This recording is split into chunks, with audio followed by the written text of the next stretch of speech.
just in case you missed it, it's the top 5 sports talkers of the day. Now, it's time for Dan Barrero's Top 5 at 5. Brought to you by Gutter Helmet of Minnesota. Never clean your gutters again. Learn more at gutterhelmetmn.com.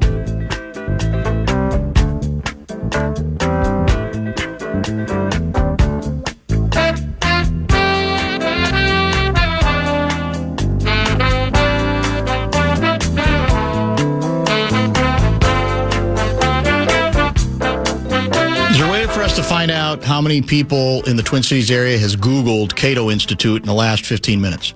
My guess is not enough. Spelled with a C. C-A-T-O. C-A-T-O. Correct. In any case, top 5 at 5. Don't forget Lavelle, as we said, bottom of the hour. I'm assuming you'll be able to play your favorite sounder during this top 5. There it is. What chemistry we have. It's unbelievable. I mean, I didn't tell you I was leading with the Olympics, but you knew. You got to today. Yeah, you have to today.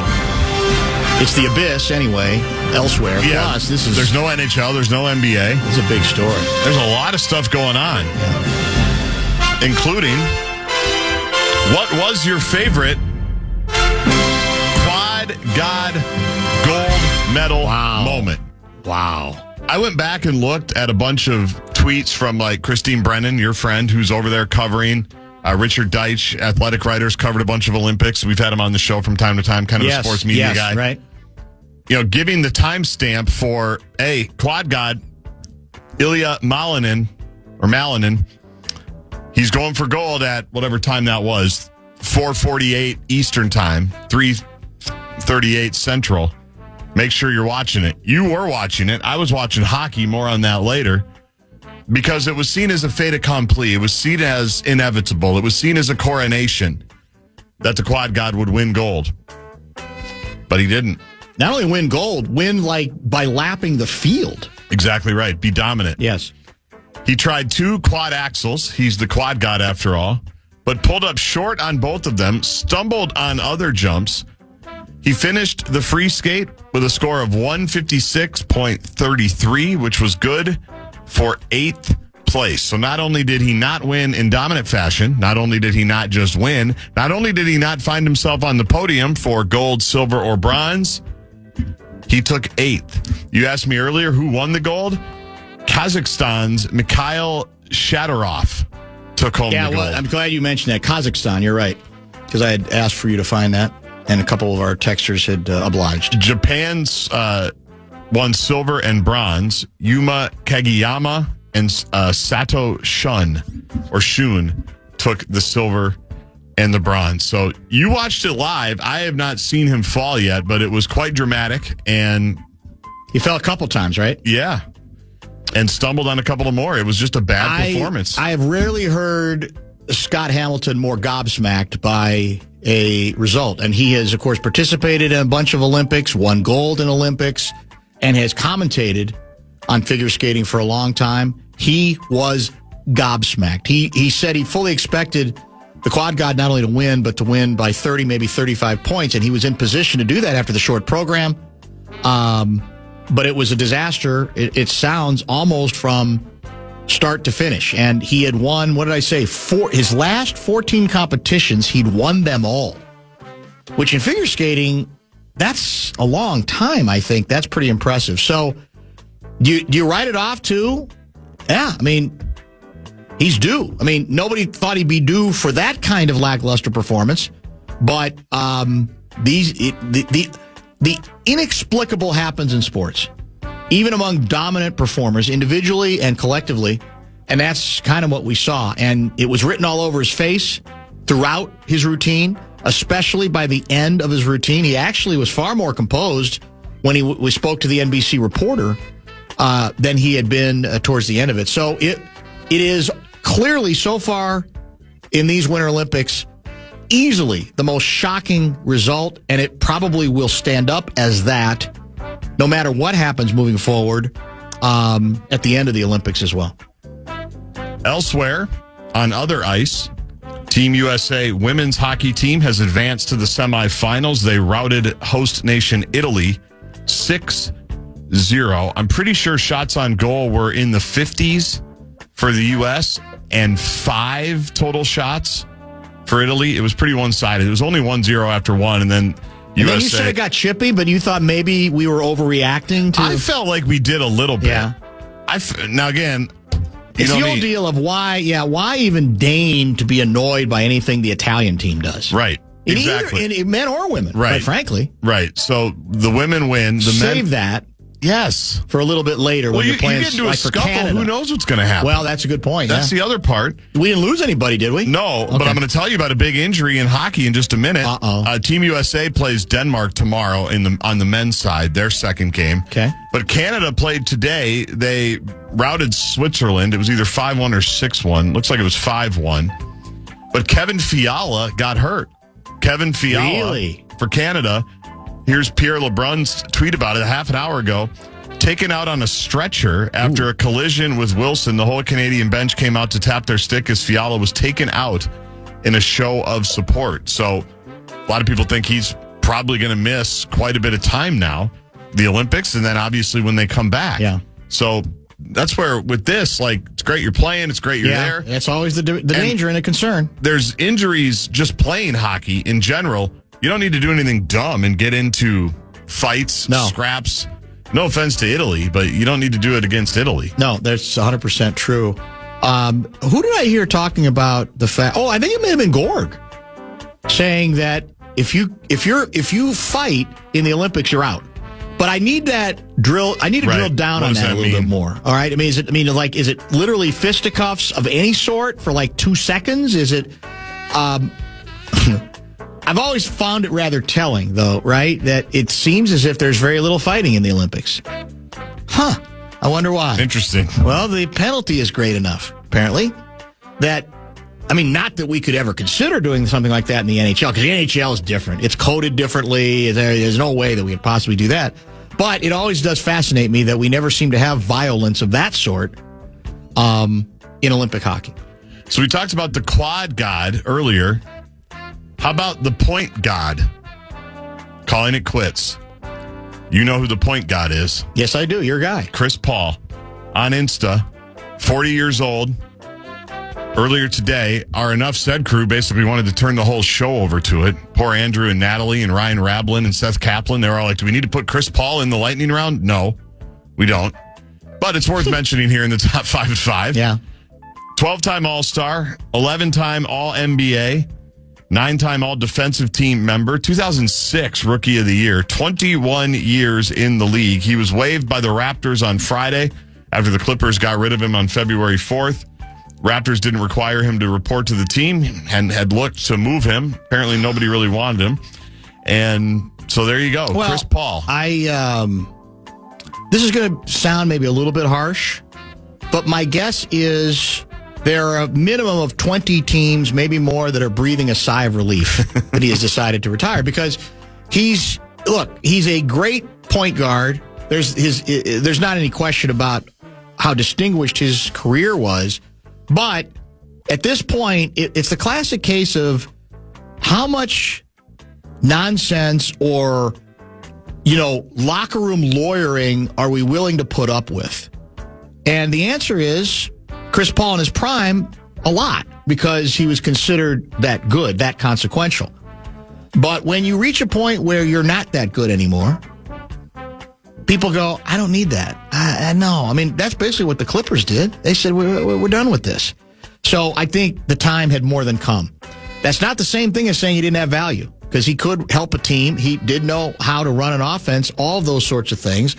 I still always felt he was a little bit overrated compared to the point God stuff. But at this point, I think it became, my guess is he finally saw the handwriting on the wall. And he'll have other opportunities. He'll be able to do TV if he wants. He'll do media for sure. He'll be able to do all kinds of stuff, and he'll probably be good at it. But it's the old deal of we don't need that. It's a little bit of the Aaron Rodgers thing. You got to decide how much you want to put up with. And again, if you think can take you to a Super Bowl, you'll put up with all of it. If you think he's well past his prime and is limited, then maybe there's still a team like Pittsburgh desperate enough to do it.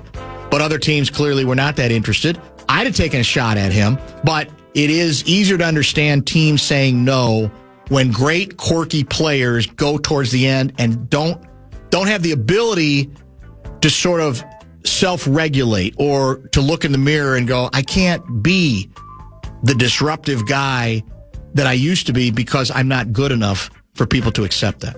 The Big Ten Conference is circulating an internal document, Dan, that lays out what a 24-team college football playoff would look like. 24 teams. It would include the elimination of conference championship games, which I think is actually a good idea. It probably is. And the model, remember all the models like 5 plus 11, 4 plus 4 plus 4 plus 2 plus 2? It gets very confusing. This one's very easy. 23 plus 1. 23 plus 1. The 23 best teams, according to the playoff committee, and one for the group of the smaller schools, the group of 6. That would be their vision. They are terming it the 24-team college football format compromise. It doesn't matter for you. I thought but what year would this be proposed? I thought, because next year is already set, right? We're not changing next year is already set. So it's going to be 2028 at the earliest. Is that what I'm getting from this? I thought, maybe I'm wrong. I thought we'd already said, no, for 27, we're keeping it the same. 27 and 28. Well, I should say, what is this, 26 or 27? Well, would this be the 27 playoff or the 26? I think it would technically be the 26 playoff. Okay, I gotcha. Okay. They want to grow it to 6. The Big Ten is trying to phase in. They would like to extend it to 16 for 27 and 28. 24, according to this proposal, would start no later than 2029 and do that for a couple of years. In their proposed 16-team format, it would be 5 automatic qualifiers and 11 at-large teams. Yes. But for this 24, there's no automatic qualifiers. So just you take the best teams. But, I mean, it's going to expand. They're going to figure it out. But it's just kind of interesting. 24 seems like a lot. You think we'll ever get to 48? Man, that's a lot of football. That is a lot of football. But people watch. Yeah, no, there's no question about that. The ratings are great. Well, here's the thing. Well, you hit the key. You got to get rid of the conference championships. You just have to. I think that's a good idea. Yeah. If you can include that many teams, then I think that, basically most of the time the teams are going to be in the tournament. A lot. Right? Yeah. Most of the time at the big conferences. But this year, like the ACC, for example, kind of screwed the whole thing up. Yes, correct. Because Duke won the title, but they were 7-5. They didn't get a spot. Somebody just tweeted out was it Michigan State and Illinois? It was a college basketball game, and they were flexing that it was like the 3rd highest Saturday night college basketball game rating of all time. And it was like 1.98 million people. Wow. And for reference, the Rate Bowl. 2.3? 4.4. How about that? Think about it. But that tells you, how important football is. Well, our appetite for football is never ending. We know that about pro, and maybe that confirms college football as well. By the way, did you call Fiala Canadian? I don't even remember. I don't know, because we're getting a bunch of texts. I don't know, saying probably. That he is Swiss. He did get hurt. That's confirmed, but I don't even remember you mentioning that. But for the record, I may have, because I read the LeBron tweet. Covenant cleanup. He is. He's playing for the Swiss team, so we are aware of. I wouldn't have had any idea. Yeah, but there you have it. So I may have. It's possible, and I may have missed it completely. I don't even know. But we appreciate the inbox. The covenant cleanup we're fine with that. We never have any difficulty with that. Here's the one I love regarding that correction. Fiala isn't from Canada, but we expect this from Air America Radio, though. Not sure one thing has anything to do with the other, but that's okay. Grand in your hand, bonus bucks. Yeah. Friend is the final keyword of the night. Go to KFAN.com if you'd like to enter our national cash contest. It's KFAN.com, keyword friend. Lavelle coming up, as I said, in about, 15 minutes or so.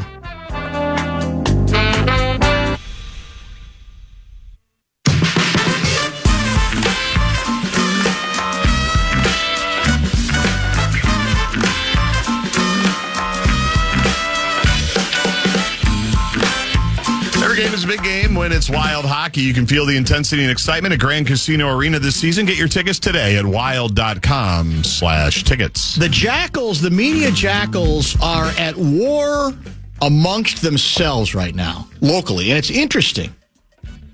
And by the way, this isn't all bad, because sometimes you could argue there's too much groupthink, where the Jackals all feel obligated to parrot each other or think alike. So I'm not necessarily saying this is bad, but it's worth remarking on this development. The new debate, the current debate, and this is a good time for it because we're at the All-Star break in the NBA. The debate is whether we are hyperventilating too much over the ups and downs of the Minnesota Timberwolves and whether, in fact, we just need to calm down, or, on the other hand, we need to hold the team accountable for these inconsistencies. And we got, just within the pages of Star Tribune, two very different opinions on that. And again, that's not illegal. But what strikes me about it is all it seems to take to get back to the place of everything's fine, everything's wonderful is, for example, we won the last two. A 40-point effort from Julius Randle. Exactly. And I don't know if that... Here's to me well, you can read... Chris Hines got a good analysis, StarTribune.com. This guy's covered the team for a while. He's covered the team throughout this whole period of ascending to this place, back-to-back conference finals. And he says everything feels heavier about this team. That doesn't mean they're not good, but everything feels harder and a little heavier, even if you could say the record is not all that different than it was a year ago. I don't think he's making that up. And so that's my comeback to people say, calm down. Everything's great. How about a little more gratitude for what they've done? You can have all the gratitude in the world, but you're allowed, as I said, first of all, to grade a little tougher and to ask questions. And I would add this. Name me a time in the previous two seasons that the best defensive player on this team, albeit after a game where he didn't play all that well himself defensively, called out, all but by name, the two best players on this team. You could argue that Rudy's overreacting, I guess. You could say he's hyperventilating too much. But that in itself happened. Therefore, people, I think, have a right to put that in the mix and say, well, what's up here? What is this? Is this part of what's... Are they kidding themselves too much? Are they asking for trouble? Might this have even been Rudy's way to say, I know what our record is. I know we're not in danger of missing the playoffs, but I want to fire a shot across the bow, especially as we approach the All-Star break, to say, when we get back from that, let's go. Now, a year ago they did. I think they finished 20-5 last year. And right. I think we have about 25 or 26 games. 26 games. Or the rest of this season. Once Randall came back last year, they went on a run. But I just scratch my head and go, well, so we're not allowed to react when, again, a key player for this team, despite his, offensive limitations, is as frontal as he was. So you can put me firmly in the camp that questioning some aspects of where this team happens to be is absolutely fair. Now, on the other hand, I will say, since the trade deadline, am I a lot more optimistic about this team than I was before the trade deadline? The answer is yes, because Tim Conley did what I asked him to do. Well, I asked him to explore the Giannis possibility. I don't think he has to apologize for that. It didn't happen, but I firmly believe he needed to do what he did. He did his due diligence on it, never came close, but it was worth exploring. But what he did do is he got this team a dependable wing scorer off the bench. And by the way, I think there's going to be some games he's going to end the game. I really do, depending on lineups and matchups and all that sort of thing. Ayo Dosunmu is exactly what I was demanding they get, that I didn't think they could go back again to the conference finals without a reliable bench scorer. We know all the reasons. We've talked about it. DiVincenzo was on the bench a year ago. Now he's starting, right? Nikhil is gone. So we're down to Naz Reid, and occasionally, who's our other guard who has actually emerged a little bit? Bones Highland, exactly. So I am more optimistic for that reason because it's just simple mathematics. That's another, on average, with the Bulls at least, 15 points off the bench that didn't exist on a regular basis. And it's also another guy who guards. That gives them a better chance, maybe even close to as good a chance as they did a year ago. But I also believe that teams, the notion that, well, they got their last two, what's the problem? The notion that things can't change for the better or for the worse, even if it's largely the same people, that's nonsense. Teams evolve. Situations change. Read the Hind piece. He also, like Johnny says, this is the moodiest team I can remember, that even by Moody standards, it's moodier than it's been before with some of the same players. He even talked about, Hind in the piece, about, well, there's the sense that is there too much concern about, am I playing at the end of the game as opposed to so-and-so playing at the end of the game? Am I getting mine? Right. All that sort of thing. Which doesn't make sense. It doesn't to me. Because they all got their money now. But these are reporters I trust. For sure. Who cover the team every day. And so they're not making it up. No, it doesn't make sense to me that it's happening. Exactly, yes. I believe that it's happening. It doesn't make sense to me that it's happening. But I think there's some people who are going to dismiss it on that basis and say, well, what's the difference? I mean, yeah, well, maybe they're reading too much into it. None of this means they can't make a run. But I always prefer a player going as frontal as Rudy did. I do. Because I think it was probably very calculated. And he knew he was going to probably get blowback from the head coach and maybe from people within the team. I don't know. But I want my leaders to be that frontal, to say, I don't want to just, fall back on, well, we've been there the last 2 years, so everything's fine. He's sensing something. And I think that can serve this team well. But the notion that he's making it up or he's overreacting, I don't think winning two in a row. I mean, or the fact that there's a number of other teams that are playing 500 basketball in the Western Conference. I don't care. Look what we did a year ago is dangerous to assume you can keep doing it. We did it from the 6th spot last year, right? Right. That's lower than we should have been, right, as far as I'm concerned. Right. And so to fall back again on that and say, everything's fine, we did it from 6. Well, no, there's good questions that need to be asked, including, I think, by the head coach. I don't even have any problems with some of the criticism with the head coach. That's not the same thing as saying he should be in any kind of danger. I'm not saying that. You're not saying that. But I think the idea that, calm down. Look at the record. I mean, we're fine. Well, all I can do is follow the story. And what I see from people who cover this team daily, and even from a key player, is there are at least nagging concerns. It can all be addressed, and maybe it will be addressed. But maybe we're going to find out that part of what helped the Wolves address it were some of these stories being brought to the forefront, and some of the proclamations from Rudy Gobert are part of that as well. Before we get to Lavelle, I know we have to break. When we get back from the All-Star break, I would say, sometimes you go to like Chris Rock, you got to check your cell phone. Like, I think if people are going to Dave Chappelle on Monday, you've got to put your cell phone in a bag, no video, nothing. Mm-hmm. Check your mood rings at the door. Yes. Because we don't have time for feelings now. No. There's 26 games left. You're in the 6th spot, I think, right now.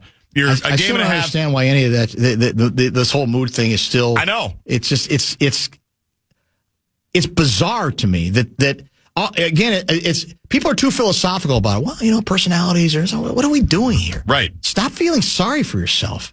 You're in a good position. The idea that, what's my mood today? Is it up? Mm-hmm. Is it down? I'm not exactly sure. Grow up, man. We should be so far past the mood stuff. And again, remember this. It wasn't Rudy who brought up moods. It's the head coach. Right. Who brought up the mood thing. Yes. Right? So check your mood rings at the door. It exists. Be ready to get in the top 4. Yeah. I need another or rhyme because I just stumbled into a Wolves in 5, but I couldn't think of the third one. But if we're really this moody, then we should have just traded for Giannis. Yeah, you're right. We should have just given him whatever and said, let's try it again, because we'll see. We'll see how it all ends up. And they, like you always say, have the last word, and they can change the narrative. But it's time to go when they come back. There's 26 games. Let's play. Madsen jacking up threes For the 9th time, Ryder's pipes freeze. Becky's famous pasta recipes. Wolves and 5. It's pretty good. Come back with Lavelle Neal III. Man.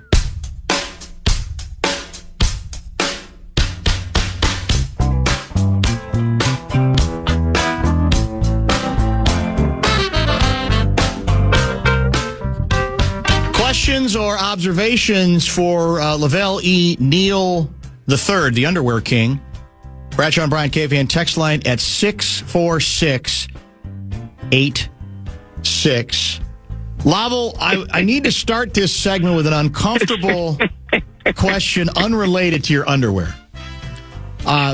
So you can rest easy, at least for now.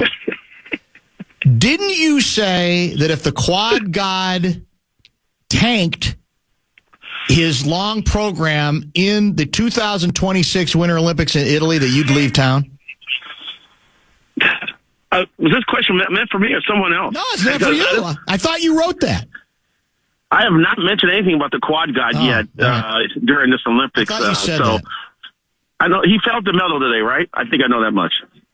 He failed. He didn't come close to medaling. He finished 8th, fell down at least twice, was terrible from start to finish. Scott Hamilton called it the most shocking result he can ever remember in figure skating. Did he try to backflip? No, and I don't think he did, actually. Although I don't remember. We had it on in the background. I wasn't watching every minute of it because I was trying to do a show. But nothing worked. And he went into the long program with a 5-point lead. Oh, wow. And he wasn't, like I said, he wasn't even close to medaling. 8th place. Wow. This is like a Twins collapse in 2024 in August and September. You could say that. Wow. That's sad to hear. You know, you work 3.5 years to get to this point, and you figure that you're on top of your game. You know, you made the team, and you're doing well in the early stages of the event, and it's for everything to just be pulled out from under you. Oh, that's too bad for the guy. So I don't know what else he has left to do with this Olympics, but I hope he is able to bounce back somehow, some way. That's a crushing. But I would never predict anything like that. I would never predict figure skater to flop or not flop. Yeah. I would never even entertain a bet in which I would call for me to leave town. Although technically, my town is in Grove Heights, so I could just move across the border to Egan, and that would qualify, I guess. But I would never make a bet like that. That's the question is a throwback. It's part of KFAN lore, and I don't remember precisely the accusation, but it was levied at me that I'd written something, and I'd said if it didn't happen, I would leave town. And I can honestly tell you, I wrote a lot of silly stuff over the time I was an Inkstein Wretch, but I was never going to be foolish enough. Well, put it this way. Even if somebody writes that, the notion that the person reading it would actually think, well, now you have to leave. You have to leave town. You should be held accountable. Is in itself, I think, rather preposterous. Right.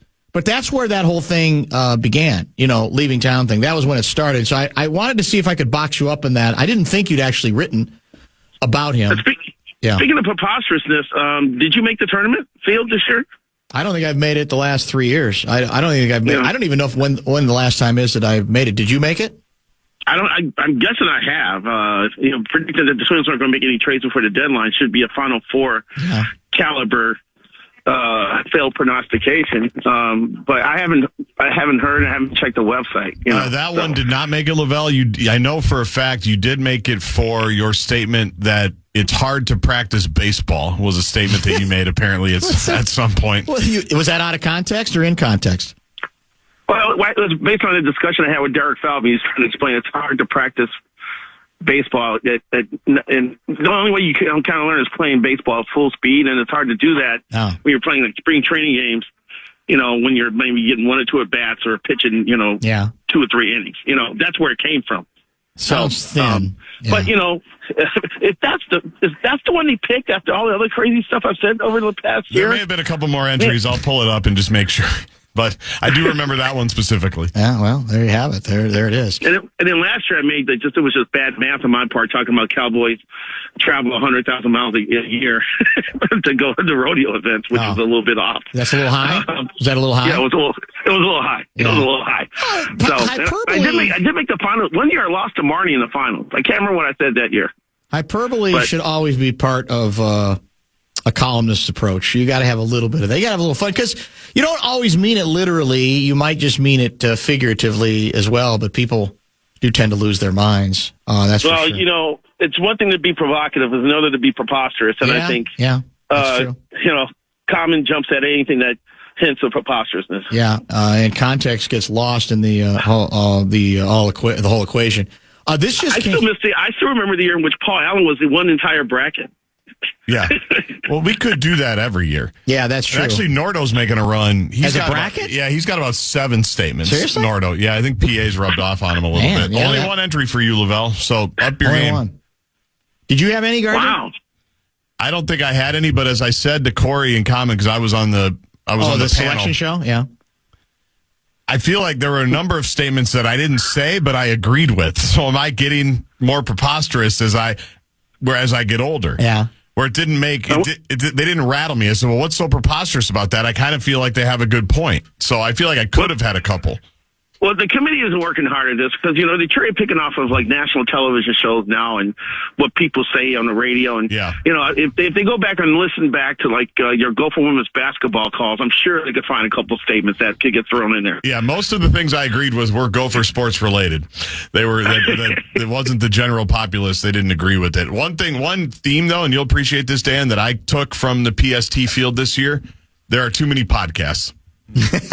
There's too many podcasts, and there's some really bad opinions coming out of all those podcasts, namely Gilbert Arenas. Well, to be honest, that would be, that's the boon to the whole PST bit is there's so many other possibilities where somebody could say something that's preposterous than ever existed before. Exactly right. And you could get to it because it's out in the public domain. Weare going to have to expand the PST with all the new podcasts that are popping up. Maybe that's it. Well, I heard Odell Beckham's today about having a $100 million contract and that's not really being enough money. I heard that one. That was wacky. Lavelle bingo card is a smash. Lavelle says the Twins will make a splash. Lavelle without underwear may cause a rash. Wolves in 5. People work hard, Lavelle. They work really hard to get those rhymes. Is that mostly Larry Mandela guy or Maury Amsterdam guy? Not anymore. No. We got a lot of regulars without even monikers, who some of them do, but a number of them are just, as far as I know, phone numbers who are now participating in the bit. I challenged them. Let's see if the listeners could come up with challenge them to a sports haiku. See what they come up with. All right, I'm going to give you an opportunity to sort of weigh in and perhaps potentially break the tie, because at your newspaper there seems to be a bit of a battle going on regarding how concerned people should be at this moment, All-Star break, in the Timberwolves. I think it was like 4 days ago, Scoggins had a column basically saying, come on, man, let's show a little more consistency. What's going on here? And I think today or yesterday, Suhan had a column basically said, calm down. Everything's fine. It's not out of control. We're in perfect position. We're in perfect position to do exactly what we did again last year. So where are you in this debate about what is fair criticism and commentary on the Minnesota Timberwolves at this All-Star break? Well, I think current criticism over the current state of the franchise is warranted, but in the end, if you take the 10,000-foot view of the whole thing, I would probably be leaning toward the Suhan scale on this, just because I was telling someone else this before. Like, it seems like every year we have these maddening developments with the Wolves where they're not playing defense, where they're turning the ball over 1,000 times in a quarter, and where Anthony Edwards after a game is like, we know the game plan. The coaches tell us what to do. We're just not doing it. We listen to the coaches. Sometimes we don't listen to the coaches. And it seems like this happens every year. And then All-Star break comes, and then they finally get serious over the last 20 games, and they finish strong. So I'm waiting for that to happen again this year, especially now they have Ayo Dosunmu in tow. He can help the bench out a little bit. Maybe Terrence Shannon Jr. could get back in the mix here and get healthy. But, I'm not ready to panic or jump off a cliff over this franchise just yet.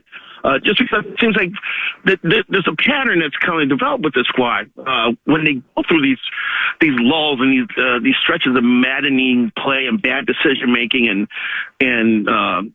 ripping themselves, self-deprecating, full peltness in there about how crappy they are, and then turn around and finish strong. So I'm going to sit back and wait over these last 27 games and see, if they're going to be engaged now that the All-Star break is coming and going, and they can, start making the surge toward the end of the regular season.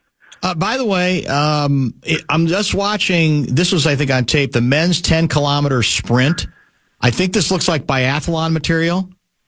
And I don't know, somebody just finished his deal. I don't know if he's good, bad, or whatever, but here's what struck me about him. Every other contestant has, like gloves on, a hat on, a shirt that is streamlined, but nevertheless a shirt, maybe even 2 layers.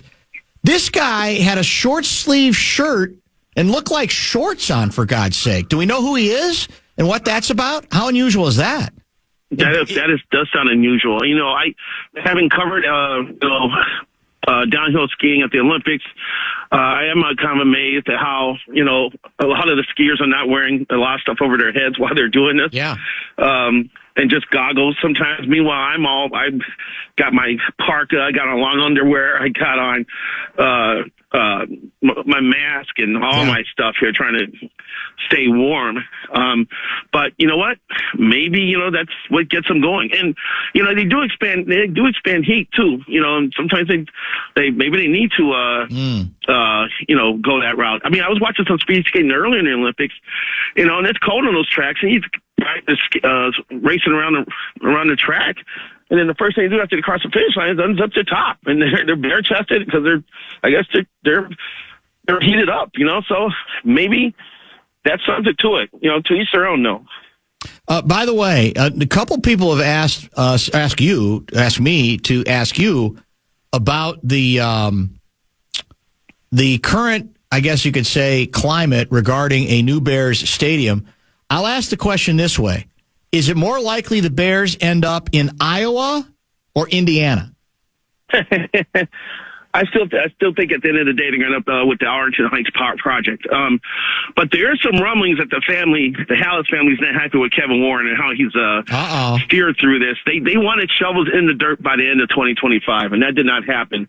And it sounds like they're not happy about the lack of progress. But over the last 2-3 weeks, there's been rumblings from Arlington Heights in the state of Illinois that they can figure out ways to kind of make the Arlington plan work. Is nothing like the threat of moving across a state line to get people acting on this. And that looks like I don't know if it's a ruse or if it's like, Carl Pollard trying to sell the team of Don Beaver was enough to get people going and take this seriously. Because Indiana, first of all, Illinois is broke. I don't know how much money they could actually come up with to help the project. Indiana doesn't care. And if Indiana can give the Bears what Kansas is giving the Chiefs to build the stadium in their state, then I'm going to tell them, let Indiana take the tax burden. Because, Illinois is pretty much taxed out, man. They got no money left. I know. But the Indiana plan, I mean, they're going to name the place Hallis Harbor, for Christ's sakes. I think it's in Portage, Indiana, I believe. And but that's like 100 miles away from like Lake Forest. It's weird. I just can't see them moving that far away. It's not 100 miles. That's a little an exaggeration. And speaking of embellishment. Well, don't forget, Lake Forest is like northwest Chicago. Yeah, I don't think it's 100, but maybe Gary to Chicago is like 35 miles. Now that'd be that's the south Chicago. side of Chicago. Lake Forest is Gary's probably 50, 60. Yeah, but it ain't 100 is what I'm saying. Look, I'll admit I am. I can't be objective about it. If my hometown could end up with the Chicago Bears, it would make my career. I mean, there's no question. I mean, first of all, just the absurdity of it. That Gary, my little Gary, Indiana, a town that was left for dead, for God's sake, could presumably be somewhat revitalized by that kind of a move. I will admit I have a great rooting interest in it. I still think it's unlikely, but I don't think it's out of the question. I really don't. Gaardsy, you got back something? in the day, what was Gary Indiana known for? What was his number one industry? Steel mills. And the Jackson So this 5. would be kind of, I want to say full circle, but it would be kind of serendipitous because the Bears would be part of like the greatest steel making project in the history of Indiana, right? 100%, yeah. If they're going to build all this at Gary. That's correct. Well, you got a mileage total? From Lake Forest, Illinois. Yeah. To Gary? 61.4 miles. Yeah. Right now, it would take about 90 minutes to get there. That's nothing. I mean, every team has, there's a lot of teams in the burbs. That's nothing. How far is Portage from Gary? Real close. Portage is right next to Gary, or very close to Gary. Is it Portage? Okay. Is that the site? I thought it was Hammond was the site, but so this is 10 miles further. So now you're talking 71 miles. You're looking at 145. Now this is Friday night traffic in Chicago that I'm looking on the map. I gotcha. Yeah. Where in Iowa is it going to be? That's a good question. Lavelle, I saw Iowa's jumping Iowa in. proposal? Do you know where? No, I don't. I know very little about the Iowa proposal. Would that be like Mason City or something like that? I think it's Keokuk. Would it Quad Cities maybe? I think it might have been Keokuk, Iowa. Mason City's way too far. It would have to be. Yeah, Mason City's like in the middle of the state almost. See, here's the thing. That's actually Vikings territory in terms of television rights, right? I think Mason City would be. Iowa really makes no sense. Northwest Indiana is, you could argue, just another sort of Chicago suburb. It just happens to be another state, right? There's enough, it's close enough that it's not insane. Iowa sounds pretty much like somebody just trying to get some attention. Yeah, the Quad Cities. You're right. Northwest Indiana is kind of considered part of Chicagoland. Yes, it's a Chicagoland. When they do the weather, as you know, in Chicago, the metro weather, they include various parts of the city of Chicago, northwest burbs, west burbs, south burbs, and Gary. It's considered part of the metro area. There's no question. And some people from Chicago think that Milwaukee's a suburb of Chicago. Well, pretty close, or reasonably close. That's true, too. Where was I going to go to next? The stadium there? In Milwaukee? Milwaukee? The Chicago Bears in Milwaukee. Well, I think Gerby might have something to say about that. What's that? I don't think that would... Although, you remember the Packers used to play... Is it 2 or 3 games a year at County Stadium in Milwaukee? I covered a couple games there. I remember it well. God, it's one of the worst stadiums I've ever been in. Yeah, there's not much. I got lost there as a young kid. My parents didn't know where I was. Milwaukee County Stadium. They found me eventually. Great story. I do have a couple questions from the audience here, Lavelle, including this one. I love how interactive your show is. You use listeners' comments more than any show I know of. Yeah, probably sometimes to my own detriment because I get distracted, as Gaardsy will tell you from time to time. Will you ask the Underwear King if he could pick one Olympic sport to participate in? What would it be? That's from 651 guy. What would it be, Lavelle, if you could? Wow. Winter Olympic sport. I don't want summer. I want winter. If I could, it'd probably be hockey. You sure? I think I could cover a lot of the goal if I was a goalie. What about curling? Curling would be second, I think.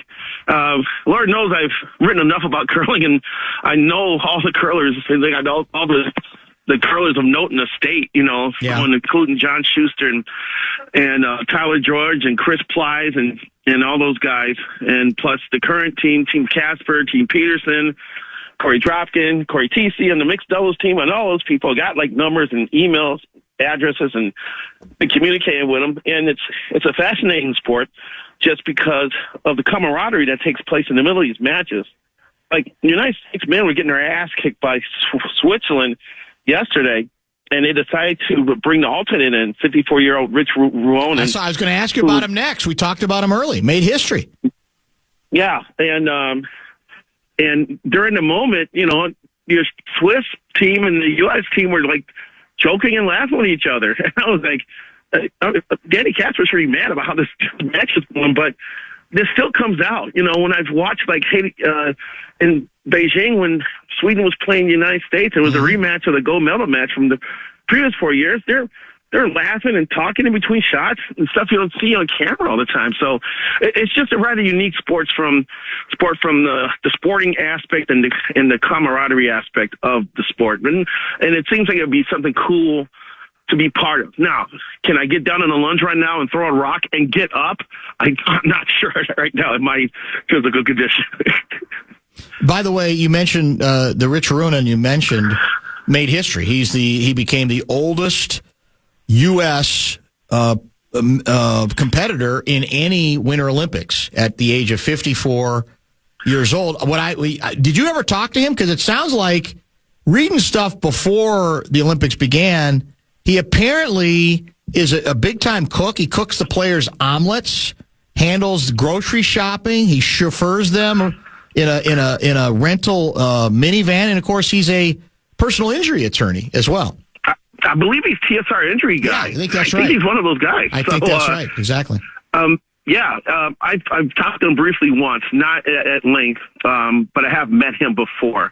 It was a very cool story. Although someone pointed out to me on X that the person he passed up was 52 years old and was participating in figure skating pairs. And he was the previous oldest U.S. Winter Olympian, which seems to be a little more of a demanding physically than curling. I'm driving to my daughter's hockey game, writes 952 guy, in Lake Forest from the airport, and I am from Mason City. Listening to you guys, what are the odds of all of that? That is pretty funny. That's hilarious, and that speaks to the coverage of your show. You have people from all over the region listening to it. Yeah, very true. Dan, how are Bears fans going to get to Gary/Portage? Skyway is not capable of handling the traffic. I-94 just the same. Indiana's leverage for Arlington. Well, it might end up playing out that way. That's very true. But the question is, what are the limits to what Illinois is willing to do, right? Or Arlington? You would take, most of the suburban Chicago folks would probably take 294 around the city, yes, and get into southeastern part of town and then switch over to either 80 or 90, I think. I think they both go in 80, 94, and you do not need to do the Skyway. You're right. You could circumvent stay away from the city entirely. Or, if it was Hammond, I would give them the route from my old house on the south side to Hammond, because I used to ride with my parents, because they used to go over to Hammond because taxes on cigarettes were cheaper, and they would go to get their cigarettes, and it was like 11 minutes from our front door to Hammond, Indiana. Lavelle, we're in the sports abyss, so what do you got? What's the Sunday column? Are you taking Sunday off? 2 words, Jessie Diggins. Nice. Quite a week she's had. Yes. The fact that she has bad ribs, and she was able to podium in one of those events is just, to me, it was a remarkable feat. So I'm writing about her week and just being in awe of Jessie once again, and her determination, her focus, and just her outlook on how it's okay to go through the process of suffering in order to get to a goal, because she is not afraid to suffer. I tell you what, her pain threshold is higher than most of ours. And then Sunday, I'm actually going to the St. Paul Curling Club, because they're having a 7 a.m. watch party for the Team Peterson in curling. She's the original Pain Cave gal, correct? Wasn't that her? That is right. Her expression, or that's when I first heard the expression, when she talked about the Pain Cave. Right. And I tell you, Lindsey Bond's another one, too, that's got a threshold of pain. I'm looking at the picture of her lying in the hospital bed with this contraption on her leg. Yeah. I was like, is that thing going to work once it's healed? I was like, I hope she's okay. But that she doesn't regret one thing she did in her comeback, from having a titanium put in her knee to injuring her other knee to trying to ski on it and breaking her leg in 2 places.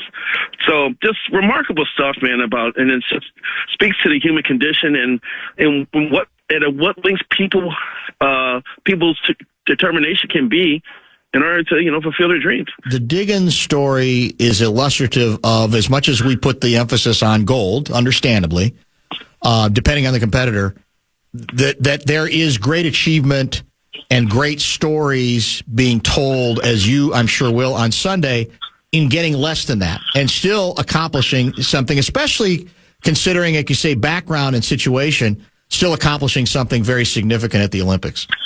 And the thing, I talked to Jessie in December, and I had to get up at 6:45 a.m. and do a Zoom call with her because she was training in Italy, and I was asking her about, aren't you going to miss the competition? And her answer just kind of spoke to what she's all about, because she's like, well, I don't race against other people.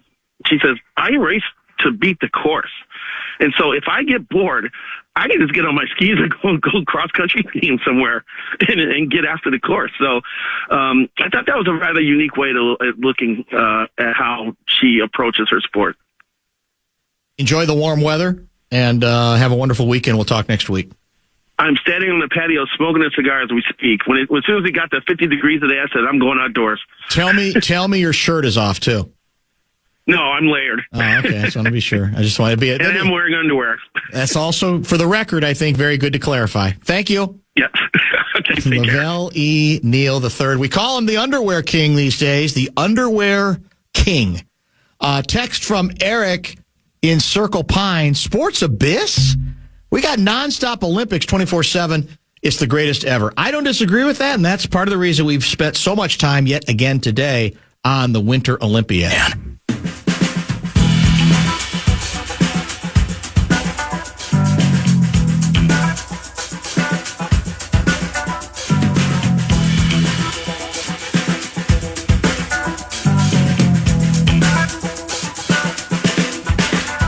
Gaardsy, did you happen to read or hear about the Mayo Clinic story? No, I don't think so. I missed this completely. Do you remember Dr. Michael Joyner? Maybe. He had sued Mayo in 2023. His allegation was that he was retaliated against for public criticism of the federal government, retaliated against by Mayo Clinic. And the case got a lot of attention, goes back, as I said, several years. And according to StarTribune.com, a jury found no merit in his lawsuit against Mayo that alleged he was stifled and prohibited from publicly criticizing the federal government's response to the COVID-19 pandemic in 2020. It was apparently a 9-day trial after 2 years, more than 2 years of legal battles between Joyner and the clinic. Mayo officials in a statement, this verdict underscores Mayo Clinic's steadfast commitment to upholding our values and holding individuals accountable to the high standards that define our organization, especially that of the big knocker. No, I added that. That's not in the statement. Leave the big knocker out of this. Big knocker's out of this one, I think. Samantha Harris of Allen Harris Law, representing Joyner during the trial, said in a statement that Joyner, quote, remains deeply proud to have stood up for what he believes is right, including open scientific dialogue and academic freedom. He remains committed to his patients, his research, and his colleagues. Now, my recollection when I read about this case a while back, quite a while back, was that I thought Joyner might have had a point regarding some of the warnings, some of the silencing that was attempted. He also argued that Mayo retaliated against him by suspending him without pay for 1 week, claiming his punishment was over his public comments. He sought an unspecified amount of money in a court order requiring Mayo to comply with its policies. Mayo said, look, the allegations are unfounded, and that he was the one who demanded a 7-figure payment back then. Mayo officials argued that his suspension had nothing to do with silencing him, but was because he was, quote, found to have consistently engaged in rude and disrespectful communications toward coworkers and outside partners. A physician committee upheld the suspension after Joyner appealed it, and Mayo officials said, and an outside attorney concluded that it wasn't retaliation for Joyner's comments. One of their most visible doctors, I might add. He has a big-time reputation, co-authored as many as 500 medical studies, a bunch of research projects for Mayo. And in a January 2023 CNN story, Joyner accused the National Institutes of Health of bureaucratic rope-a-dope because of its half-hearted approval of plasma use in COVID cases. It goes on from there. So he went. Now, we have nothing from the jury about what struck them. You know, sometimes you can get jurors to talk. They're free to talk after they're done, with the case. But there's nothing in here that gives any indication about what they believed. But ultimately, Mayo Clinic wins this case, and it got a lot of attention way back then. That's for sure. So the question, Mayo saying, I wasn't silencing him. We didn't like the way he went about his business. I don't. Maybe something we could follow up on as we get as more is written about the resolution of the case. Bradshaw and Bryan KFAN text line is open at 646-8010. 6. Dan, this is from Dan out of St. Cloud. Says, I haven't heard you talk about Gary, Indiana almost romantically. I decided to look at the town up on Wiki. I didn't realize it was the birthplace of the king of pop. I didn't know. It was for a long time the hub of the steel industry. What really surprised me is the riots in 1968 following the assassination of MLK. National Guard was brought in, according to the article. Gasoline and liquor sales were prohibited until the violence was quenched. In light of what's happening today, I found that to be fascinating. Love the show. Yes, it was. In fact, there was a famous quote. I don't know when it was uttered or who uttered it, but it was a quote that kind of put Gary on the map in a way that he didn't want to. And it was a prediction that if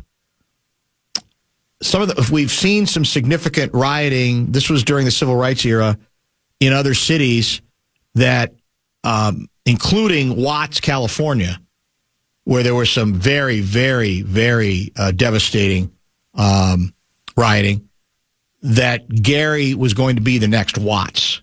And the town sort of had to, live that down for a period of time. But there was absolute difficulty then. I wasn't living in Gary at that point because we had moved to Tennessee for my 3 lost years between 67 and 70. Yeah, we've done the list. There's a lot of really famous people from Gary. Obviously, the Jackson family, Tom Harmon, Hank Stram, who Vikings fans always, I think, have a special affection for. Don't you think? You always have. Hank Stram, yeah. Hank Stram, yeah. That's why I know the word matriculate. Yes. That's how I learned that word. That's very true. It was, I think, at its peak, I think the population was like 200,000. And then the steel industry started losing strength. A lot of jobs went away. Employment rate went through the roof in Gary. Sadly, tragically, and inexcusably, a very segregated northern city, which I've talked about before on the air, and it's at times it's had the highest crime rate in America. I don't know what it is now, if that's gotten a little bit better there. And I don't know. I mean, we talk about, well, could not an arena, but a football stadium, could it be part of a larger resurgence?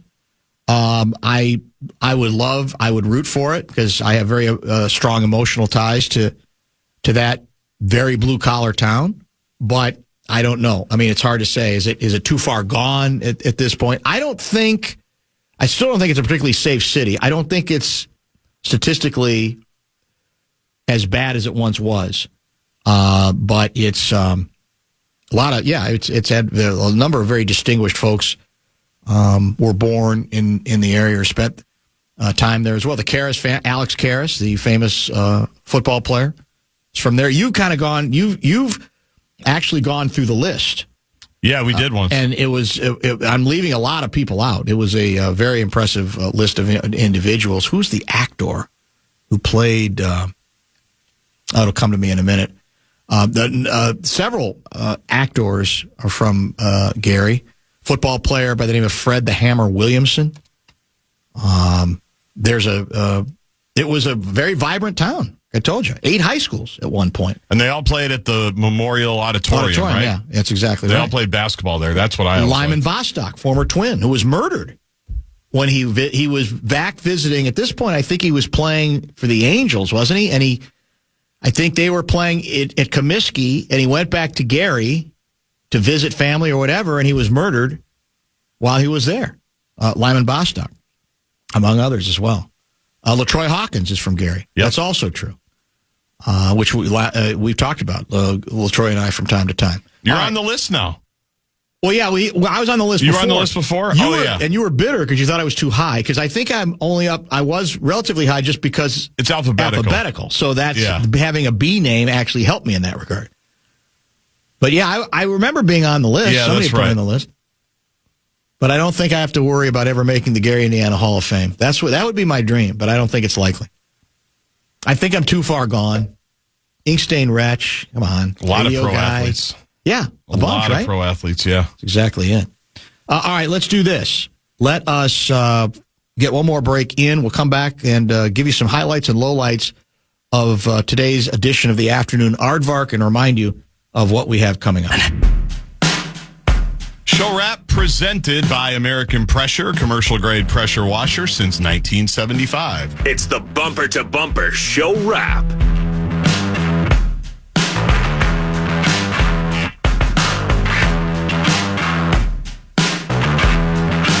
Want to thank our outstanding array. Well, it's not really an array of guests today. It was one guest, Lavelle Neal III. It was a Talker Tuesday on a Friday for us. Gessling is, I think, taking a little bit of time off and sampling the broccoli juice. It was broccoli, right? That we talked about this week, yes. Yeah, broccoli juice. Apparently all the rage in Italy for any of the distance performers. And we had pretty eclectic conversations, early about the fact that it's now measurably official that for the first time in the last 250 years, the current generation, they're called the Generation Zs, is that correct? I believe so, For the first time, they're dumber, measurably, statistically, than the previous generation. That it'd been getting better and better in that sense for the last 250 years, and now we are seeing officially the ravages of all our cute little devices. We are now officially getting dumber. The other sad thing about that, and this is really sad, I don't know how you feel about this, you might not agree. I don't think we're walking around with a bunch of geniuses before Gen Z showed up. No, you're preaching to the choir on that. I don't think any of us were flexing thinking we were all that smart. I know I wasn't. No, that's a very good point. I can't do math, and I had Kevin Fiala playing for Canada. So, I mean, I wasn't getting too cocky. That was early. Yeah, so the first couple segments, if you missed it, very, very engaging radio at the start of the show. We might have lit into the commissioner of the National Basketball Association. We did have a Trump segment, which I know half our audience appreciates, and the other half gets just angered by, but it's there for you. What else did we explore today? We talked a little bit of Twins regarding, we're all supposed to be excited about the fact that you can get was it $2 beers? Yeah. Pre-game beers. And pre-game beers, whatever, and happy hour stuff, and it's just absolutely wonderful. A lot of Olympic talk, including the quad god. Man, oh man, it was an utter and complete Olympic meltdown for him. He goes from first place to 8th. That's where he finishes. I mean, welcome to his nightmare. Guy had won his last 14 competitions in a row and did not get it done earlier today. And I remember Tirico a couple of weeks ago on one of the shows, could have been Dan Patrick, could have been McAfee. He basically said, wait till you see the quad god. Yeah. Because, none of us had heard of him until 10 minutes ago, right? But Tirico's doing his homework, and he said, I got to give you a name, someone you're going to want to pay attention to that we don't talk much about, but you're going to want to keep an eye on this guy, the quad god. They were building a lot around him. And they'll still get it, obviously, tonight on prime time, and they had it on today, and it was appointment television for many, but that's a big one. It's a big miss. Yeah, it's and startling. Like I said, Scotty Hamilton basically said, I thought he'd win by 30, as in 30 points. So I don't think this one can be blamed on the French judge.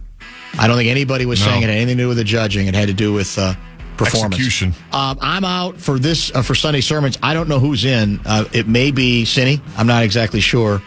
But we're back on Monday at 3.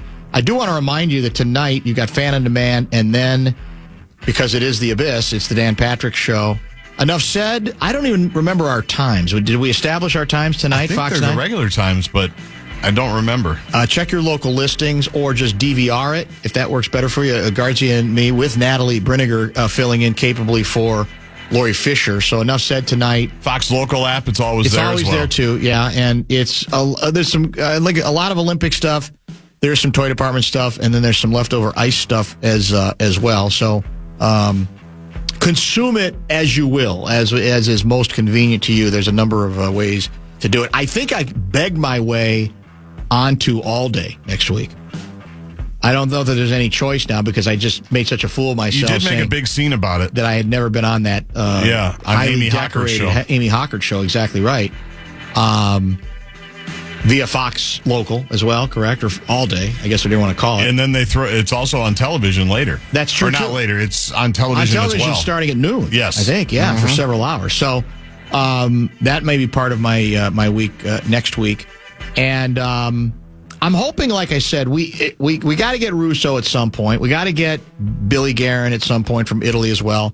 And I'm hoping Christine Brennan, the very capable, long-time Olympic correspondent, among other things. She's done all sorts of things. Last time if we get her, how much money will you pay me if I make my first 3 questions about Caitlin Clark? And try to get her going again on Cheryl Reeve and Caitlin Clark. Oh, here's the thing. You might not even have to ask her anything. True. That's true. She might bring it up. She might just bring it up. You're right about that. Yeah. Caitlin Clark's now part of NBC NBA coverage. Is that correct? Or is it a little bit on the side there? And have you heard the schism with that? No. The Reggie Miller. We also, by the way. Oh, yeah. Reggie Miller, did put his foot in his mouth. I grew up loving Reggie Miller. Oh, it's hard not to. He's a great commentator. We may have to start having a conversation about Reggie Miller. Oh, is that right? You don't. Oh, you're saying he's fading in your mind? Yeah, and also part of it is colored because I watched him just completely. He turned you down for an autograph? No, but I watched him when I was escorting Harlan to the cage. Oh, yeah. Completely blow by one kid with a Reggie Miller car, and it just ruined it for me. No, did he really? So that ruined it. Yeah, that's not good. But when he told Caitlin Clark to her face, he thought she was like Peyton Pritchard, right? Pritchard. The Celtics guy? Nice player. Yes. No, it Reggie. was a terrible strategic flourish, and you could see it on her face. Oh, too. yeah. She tried to take the high road a little bit, but I mean, come on. And somebody tried to save it on the other side. Or who did that commentator compare it to? One of the all-time greats. I don't remember. In shooting. He tried to save Reggie, but it was not a good moment. You're right about that. Have a wonderful weekend, and we will talk to you on Monday, beginning at 3 o'clock, right here on The Fan.